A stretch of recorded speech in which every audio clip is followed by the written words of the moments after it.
Cieľom zakúpenia denzitometra je zlepšiť diagnostiku a liečbu osteoporózy u vysokorizikových skupín populácie. Podľa doterajších výskumov má choroba rýchly trend rastu. Ešte pred 2 generáciami bola na Slovensku osteoporóza zriedkavá. Napríklad v roku 1960 zaznamenali 10-krát menej zlomenín ako dnes. Od dnešného dňa, dá sa povedať dnešným dňom, spúšťame činnosť zatiaľ skúšobne, útorok, štvrtok budeme robiť a ako náhle sa nám podarí upraviť zmluvy s poisťovňami v priebehu mesiaca, tak ten počet vyšetrení bude stúpať. Druhou novinkou, ktorou sa Ľubovnianska nemocnica môže pochváliť, je zavedenie telemedicíny.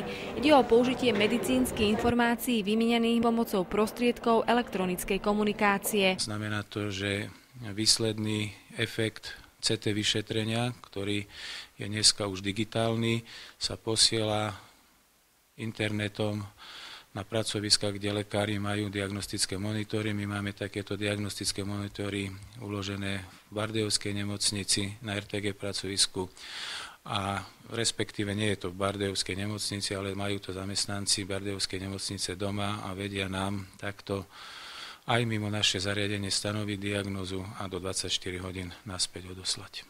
Rady lekárov Ľubovnianskej nemocnice by sa mali čoskoro rozšíriť o ich zahraničných kolegov. Mali by sme nejakých lekárov teraz dostať na RTG pracovisko začiatkom roka. Pozeráme sa už aj po lekárov z iných štátov. Pracujeme na jednej lekárke z Ukrajiny.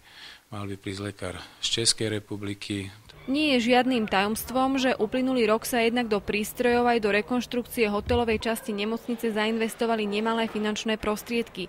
Pokračovať by sa malo aj v roku 2008 podľa toho, ako dopadnú zmluvy s poisťovňami. Keď budeme vedieť, že ak ich máme, tak najbližšie by sme chceli potom obnovu operačnej techniky na chirurgii, gynekológii. Treba nám nový ultrazvuk na RTG pracovisko.